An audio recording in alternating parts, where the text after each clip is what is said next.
एक आदम नाम का फकीर था। वह नगर के बादशाह की बेटी से निकाह करने की ठान लेता है। सैनिकों ने उसे बताया कि अगर उसे बादशाह की बेटी से निकाह करना है तो तुम्हें ढेर सारे हीरे मोती लाने पड़ेंगे और मोती समुद्र में पाए जाते हैं। आदम निकाह के लिए इतना पागल हो जाता है कि वह अपने करमंडल को भर भर कर दूर जाकर खाली कर रहा था कि समुद्र को खाली कर और इसमें से मोती और हीरे निकाल लूंगा। कई दिनों तक ऐसे ही करता रहा।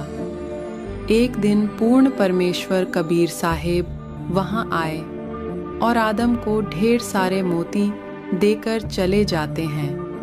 आदम बादशाह के पास मोती ले जाता है और उसकी बेटी से निकाह करने की बात रखता है।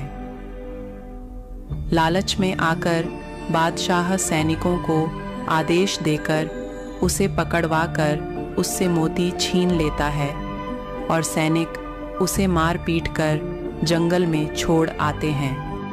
होश आने पर आदम बहुत दुखी होता है और अल्लाह से अर्ज करने लगता है।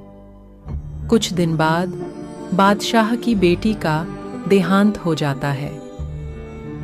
रात को आदम उस लड़की को कब्र से निकाल लाता है और अल्लाह से उसे जीवित करने की गुजारिश करता है। कुछ देर बाद वहां कुछ गडरिये आते हैं। डर के मारे आदम छुप जाता है। उन्होंने देखा कि एक लड़की की लाश पड़ी है। उनमें एक वैद्य था जिसने देखा कि यह बेहोश ही है, अपनी औषधि से इसे जीवित किया जा सकता है।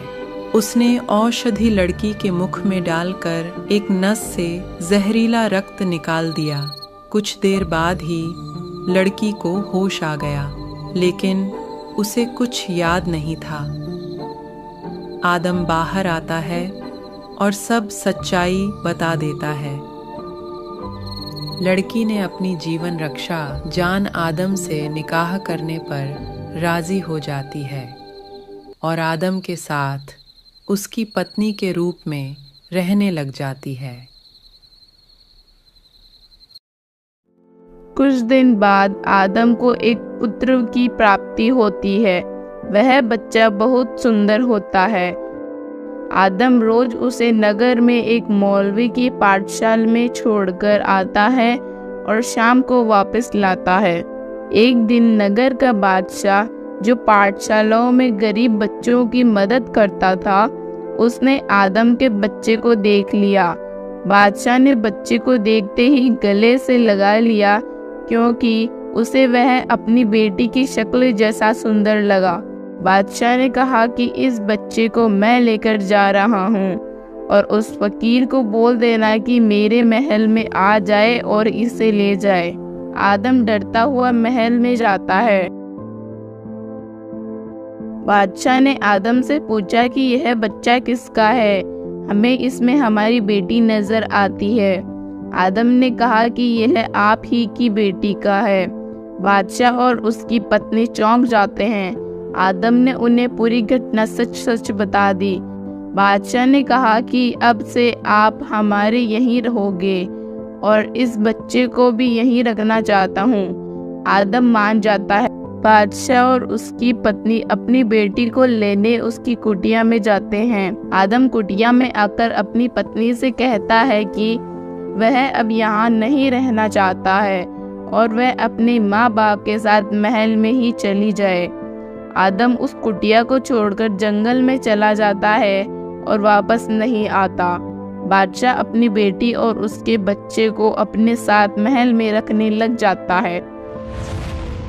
समय आने पर वह बालक जवान होता है और इकलौता होने के कारण बलख शहर का बादशाह नियुक्त किया जाता है, जिसका नाम इब्राहिम इब्न बादशाह सुल्तान अधम रखा जाता है।